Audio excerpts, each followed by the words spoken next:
What's going on, everybody? Brian here from Brian's Broadcast. I hope all of you are doing fantastic. Today I'm going to do a full review of the most controversial and hyped fragrance, Rasasi Hawas Black. There's a lot of speculation. First off, the most recent one that I got was, is it a real Rasasi release? Because their website does not list this release.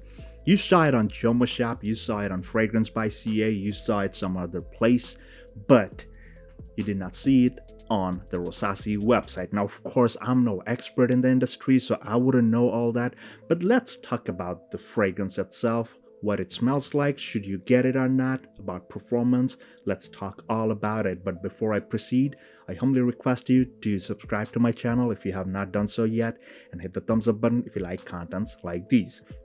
Let me start off by reading out the notes to you, and then I'm going to proceed with the smell, performance, and whatnot. So on the top, you've got pineapple, grapefruit, and bergamot. On the mids, you've got jasmine, patchouli, and cedarwood. And on the base, you've got oak moss, amber, woody notes. So Hawas Black Edition was supposed to be a Creed Aventus Absolute / Nishane Hachivat clone. Now, I don't own either one of them, and on my channel, if you have been following me long enough, I do not do comparisons, so I will talk strictly about Hawas Black Edition. So the first time you spray this fragrance, you do get that sharp, almost like a lemony kind of vibe, which some of you compare it to some lemon pledge kind of thing, but again, I'm not gonna go in that direction. The lemony opening is pretty sharp, I must say, although there's no lemon mentioned here, but I guess it's the acidic combination of bergamot and the pineapple. So the pineapple over here, it pops out later down the line, so the first time you spray it, you kind of get that acidic, almost like a sharp, citrusy kind of vibe, which I understand why some of you might not like. Drying down, this fragrance turns into a bit more muskier thing, a bit more fruitier. So the pineapple, what I noticed, at least on my skin, kind of turned a bit funky. Like there's this funk factor to this fruitiness. But later down the line, like in an hour or 2 hours, the fragrance starts like becoming smoother. Now further drying down, what I noticed, like there's some kind of floral nuance going on in the background. It's not specifically jasmine, but I do feel there's some kind of a floral nuance working in the background. And there's the presence of cedarwood and patchouli. I did not pick up any patchouli. Maybe it's working like, from the bright citruses to toning it down into something that's a bit darker. Maybe that's what it's doing, but it's not pronounced. You do not detect it. At least I did not detect it. The woody notes start showing up slowly, like cedarwood over here. It's more on like a dry, woodier side. That's what I felt. And for the drying down, what I noticed, it's the oak moss. Some of you have claimed that the oak moss is too bitter, too green. It's not nice. At least on my skin for Hawas Black Edition, what I noticed is that the oak moss did not pop too much, which in my opinion was a good thing, at least for me. Do let me know in the comments if it worked for you or not. But the oak moss, at least in Hawas Black, it was not super pronounced. It was not super green, not super bitter. So it kind of like added to that refreshing, dark, refreshing vibe, if it makes any sense.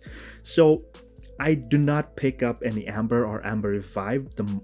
More the fragrance dried down, what I noticed, it was becoming kind of like effervescent citrus fruity combination, and there was the presence of some dry and yet some creamy aspect to the woody notes on the base. That was my honest take on Hawas Black Edition. Now let's talk about projection, performance, and should you buy it or not. Now, of course, the price point for some of you, it might not be suitable because in my opinion, in my unboxing and first impression video, I said if you get it for somewhere between $40 to $50, only then go for it. But if you are ready to spend the money, is it a must-have? I say don't go for it, because this is something you probably will get this DNA in a ton of other fragrances that's more cheaper, maybe has a different twist to it. But Hawas Black, is it a must-have? I highly say no, you don't need to go for this one. I mean, this is a overly used DNA. Now let's talk about projection. This is a loud projector. honestly, like at least on my skin with 10 to 12 sprays, it was projecting like a monster. Now some of you might say, God, you're spraying Hawas Black 10 to 12 sprays. Yes, I did, because I was trying to find out the sweet spot. Now of course you don't really need 10 to 12 sprays. You could probably live with 6 to 8 and it's probably gonna project way louder too. So at least on my skin, it was a loud projector for the first hour and a half to 2 hours. It was very, very loud, after which it slowly started toning down. Longevity wise, with that 10 to 12 sprays, it was going way past 10 hours. It was a beast mode fragrance. It was working good on my skin. But like I said, is it a must have? No.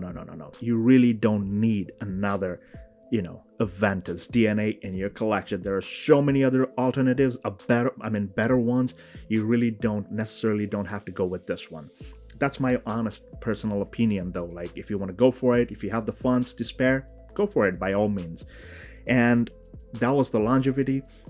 And to my nose, at least because I'm a frag head, I love experiencing way too many fragrances. So for me, this is something could be very boring.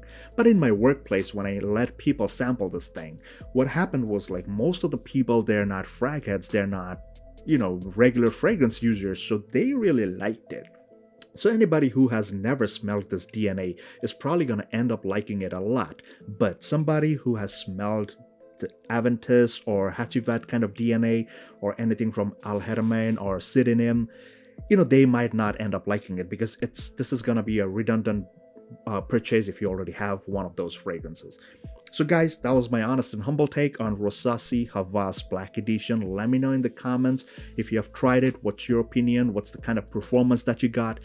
Tell me all about it. I'm ready to hear, and I'm ready to respond to all your comments. And please make sure you are subscribed and hit the thumbs up button to show your love and support to my humble channel. So until the next one, guys, please take care, stay safe, and all the best.